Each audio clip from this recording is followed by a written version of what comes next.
Welcome back. In the second half of the program, we are joined by Mr. Peter Dinklage, an American actor from Hollywood. He is very charming, by the way. Welcome to Dialogue, sir. Thank you. What do you think of the prospects of Chinese market here?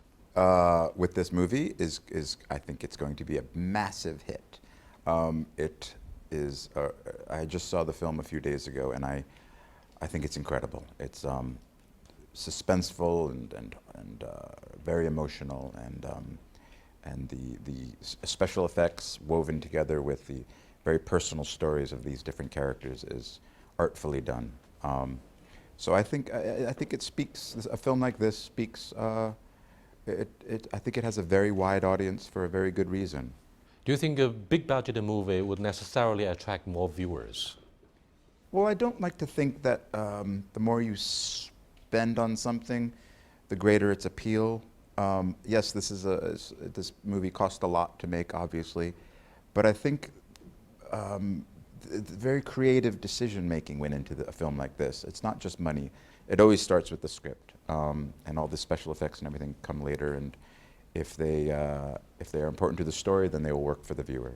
Time and again, we find that we have an innermost trend of going back to basics, because today people complain that we have been insulated for too long by digital technology, too many special effects. We want to, to have more real human characters in the movie. Yeah. What do you think? Well, yeah, I mean, I kind of don't understand. I mean, films from the Far East have always done it, that I've seen. Why can't an action movie also be very heartbreaking and personal? Why can't a horror film be very dramatic? I feel like sometimes in America we get trapped by our genres, and we don't overlap. And I think that's unfortunate. And something like this, which has such science fiction elements to it, it also is a very deeply personal film for a lot of these characters, and very dramatic and very sad and heartbreaking. You get very emotional watching a film like this, and you sort of forget that you're watching a big summer blockbuster film. Movie critics tend to portray going to cinema like a way of escapism. You use the word of fiction. Now, do you think science fiction may help people escape from the tough realities so that they feel relaxed somehow and to break away from slavery? Yeah, for sure. I love going, during if I've been having a tough week, sneaking away to the movie cinema, with the popcorn and the dark cinema. You escape your own life for a couple of hours, and that's always fun. But I mean, this film draws a lot from our own American history, and I think sometimes with a wink, and sometimes with for the reason of making it very important to us. Which part of U.S. history are you talking about? Well, it's the early 70s, and it's a time of conflict, and Nixon was in the White House. So, I mean, I remember it as the time of my childhood. I was very young in the 70s, and so it's a very nostalgic era for me. When the U.S. was considering proactively withdrawing from the Vietnam War? Yeah, I mean, I think culture, and within our own borders, there was real real conflict. I mean, we just came out of the segregation. We had our own. You had your own problems. We had a lot of problems, and but the 60s Reverend and Martin the early Luther King 70s was assassinated as a result of calling for liberty, human civil liberty. But and we've made some analogies to Magneto and Charles Xavier being the sort of the more peaceful Martin Luther King figure, and Magneto being the more aggressive Malcolm X ideology behind the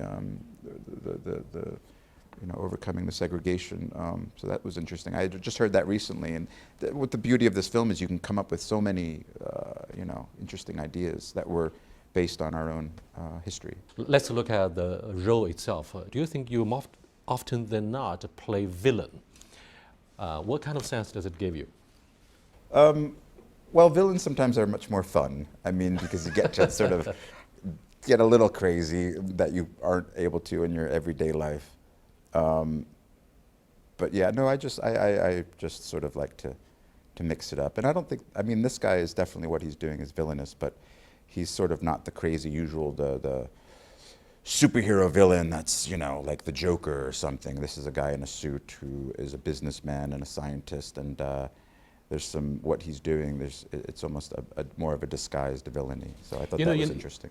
You know, Peter, in the first half of our program, I was talking to Hugh Jackman about the basic instinct of human being, part of which, I'm afraid, is being a bad guy.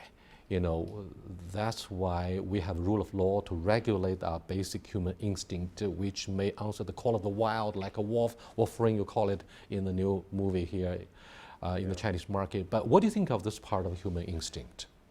Because we are talking about the role of a villain, and we have good guys and bad guys in our real life, but in the Hollywood movie, you could use the cinematic portrayal, but there's not big difference, right? Heroes and villains, yes, they exist in the world, but I think the fun of these movies is the heroes like Wolverine act more on impulse than we do. They're larger than life, let's just say that. And they have claws coming out of their hands. I wish, you know, if we all had that, it'd be fun. But no, it's definitely an exaggerated version of our everyday heroes. Which part of yourself have you brought to the movie? My hair? Not a wig, I'm just going to say that, and nor is the mustache. I kid, but not really. You know, I think even if you are playing a villain, you have to bring yourself, a bit of yourself into the film. Are you mischievous in real life? Yes, I would like to think so. It keeps things entertaining. I don't like to bore myself, or the people around me. So I'm sure I try to bring a bit of mischievousness into my own life, for sure. You know, Peter, you are very successful in Hollywood and around the world. What is it that's so special about you and that is went so big in the box office? Oh, I don't think I don't think it's me. I think it's the projects that I pick. I guess I'm lucky with surrounding myself with very talented people, X-Men and the Game of Thrones, and I'm attracted to really unique storytelling. It all starts with the script and the story we're telling and the characters we're able to fill the shoes of. And I don't have anything to do with that. That has come before me. These comic books date a while ago, and as do the books that George R.R. Martin wrote that the Game of Thrones show is based on. So a lot of the work was done before I entered into the picture. I just sort of make it manifest and am a face of the character. But it's really the beautiful language you get to speak and the wonderful costumes the designers get you to wear and the people you surround yourself with. Now, what has appealed to you at first about your role in X-Men, Days of a Future Past? As Bolivar Trask, the military scientist, some even draw parallels between you, the role in the movie, and Adolf Hitler. Are you surprised? No, I'm not surprised. Because you are very bad in the movie. Basically, I'm proposing genocide of how it has, as my character coldly puts it, an entire species. He always refers to people as the species, our species and their species, and that's so scientific and cold, and I think maybe that makes him feel that okay with what he's doing, language-wise. But yeah, I certainly, he's working on people's fears, their own fears, to protect their own, the fear of the unknown, the other, the different. And that's what he's doing. He's creating a big wall between himself, his humankind, and the mutants. I mean, he's done his Darwinian homework. He sees that these mutants are the next rung on the evolutionary ladder, and we are below them. And like the Neanderthals and the Cro-Magnons, they are the Cro-Magnons to our Neanderthals, and he understands that what happened throughout Darwinian evolution. He sees that as them, as a threat to ourselves, and so he exploits that fear, which we all have, and throughout the course of human history as well.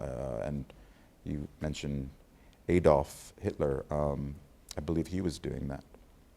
For many of those in China who have followed the culture, political culture or whatever culture very closely in the West, we have the general feeling that there is always an omnipresent sense of a doomsday, end of the world, because you use the word of genocide in the movie. And do you think there is such a sense of being pessimistic about the future? Because Hollywood always delivers blockbusters about future. disasters, Yeah. avalanches. And I think that's in the Hollywood movies. Anything that deals with the future is often is more the science fiction films. Those elements, and I feel like a lot of those. I feel like it's a warning. Basically, is what we're doing. I think these storytellers are offering a bleak future, so we can fight against that. I feel like it's with pollution, environmental, there's a big environmental movement in America now because we are really creating a lot of pollution that's changing the temperature of the world, and I feel like a lot draws upon that, and it's very important to keep in mind keeping our future, our planet healthy for our following generations.